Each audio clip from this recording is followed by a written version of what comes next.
Ouais, bonjour tout le monde, c'est Tatani Zokobo, artiste et graffeur, membre au sein du collectif Moindo Tag, les tout premiers crews de graffiti ici au Congo, Kinshasa.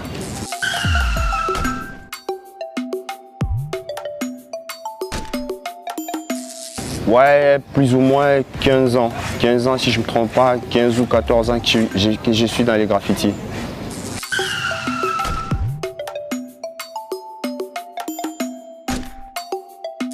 Bon, en fait, moi et les graffitis, ça date de longtemps, c'est une histoire de longue date. Déjà au départ, voilà, c'est des choses comme ça, des dessins qu'on voyait dans des clips américains et des films. Voilà. Et puis, étant un passionné d'art, j'ai été attiré par la chose. Et puis moi aussi à ma manière, j'ai commencé, là j'étais encore très petit, je commençais à refaire ce que je voyais en fait, reproduire ce que je voyais dans mes cahiers et tout ça. Et puis après, jusqu'à ce qu'arrive un moment, avec l'arrivée de l'internet et tout ça, avec des amis, on commençait à aller aller sur internet faire des recherches.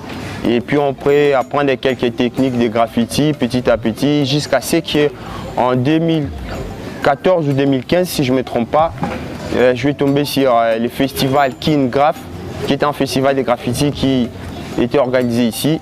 Et je vais participer à la 3e édition. Maintenant là, je vais rencontrer des vrais graffeurs, des vrais artistes qui faisaient du graffiti, qui venaient de l'Europe, notamment des Maounou. C'est par là que je vais apprendre les graffitis vraiment et les normes et les principes du graffiti.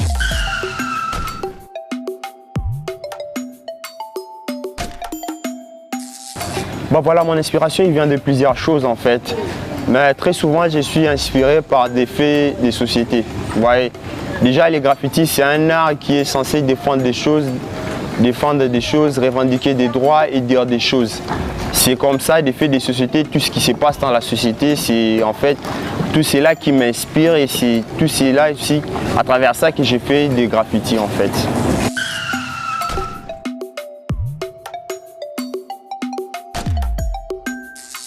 Oui.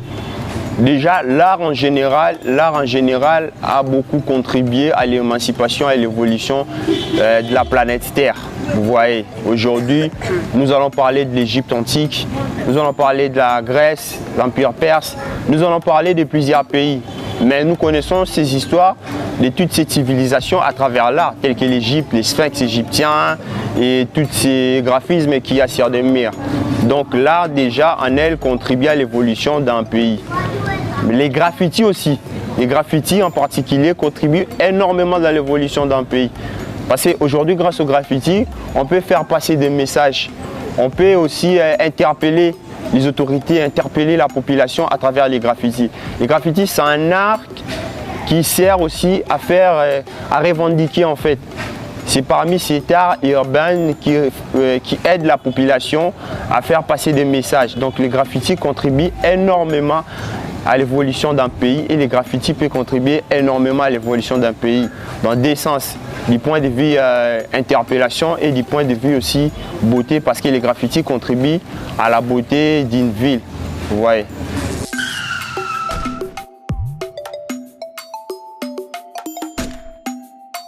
Ouais, comme je viens de le dire tout à l'heure, déjà à travers les graffitis, je passe des messages. Je suis plus inspiré par l'effet des sociétés.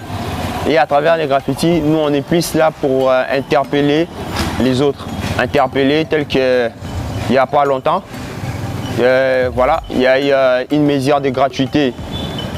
Une mesure qu'on salit d'abord, une mesure de gratuité qui a été ici publiée par les chefs de l'État, une mesure qu'on salit.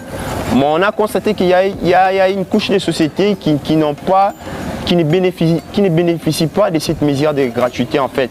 Ce sont les enfants de la rue. Et nous, étant des artistes et graffeurs, on s'est mis dans la peau des enfants de la rue et on a fait passer un message en fait. Le message c'était quoi? Qu'il a c'est comme fait Kassibiso Tozotangate. On a voulu interpeller l'État en fait à travers les graffitis. Les travaux qui étaient censés faire les députés, nous des artistes et graffeurs, on peut aussi faire ça.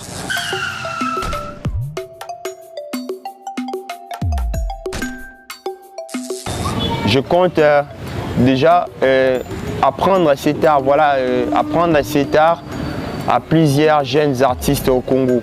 Et apprendre aux gens les graffitis, leur dire qu'est-ce qu'est les graffitis Et puis après, avoir aussi une ligne de vêtements. Voilà, parce que mon idole dans les graffitis, c'est Marc Eko.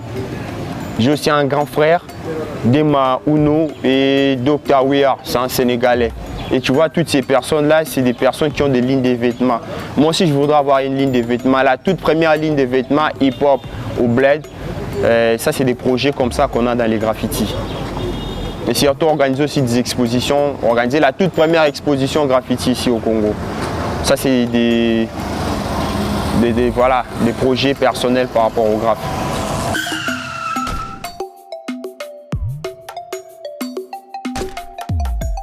C'est une très bonne chose, une belle initiative. Et surtout qu'on sait que le Congo, c'est un pays extrêmement riche. Donc quand on parle de la richesse du Congo, on ne voit que ce qui est dans les sols en fait. Mais il y a aussi notre richesse qu'on a tendance à oublier. En fait, le Congo a une richesse humaine en fait.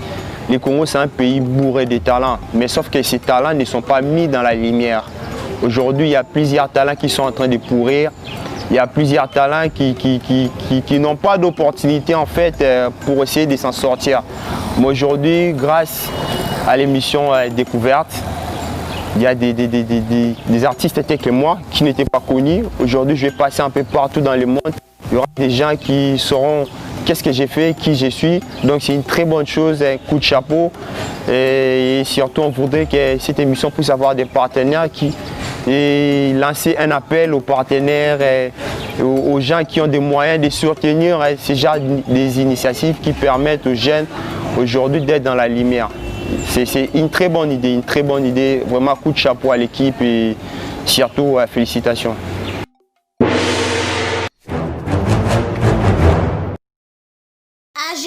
Agenda culturel. Agenda culturel.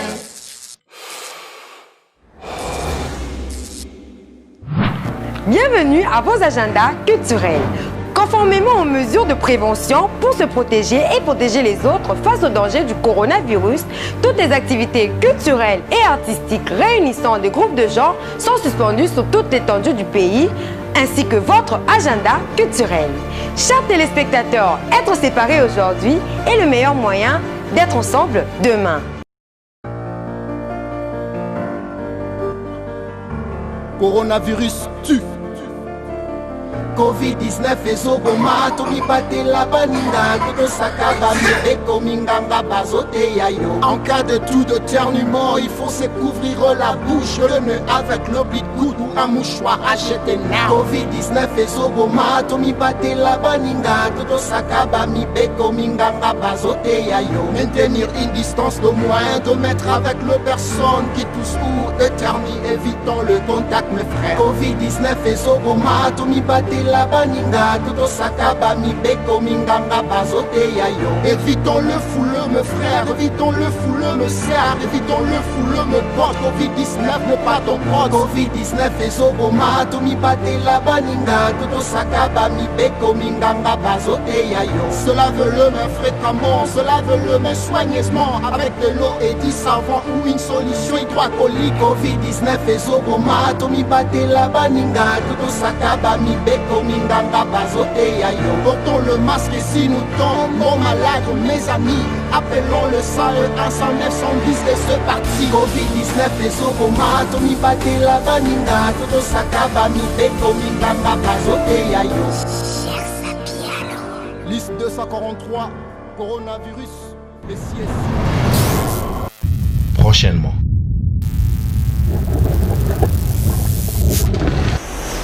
Tondo, c'est une entreprise de transformation, de commercialisation sponsorisée par 2 grandes organisations.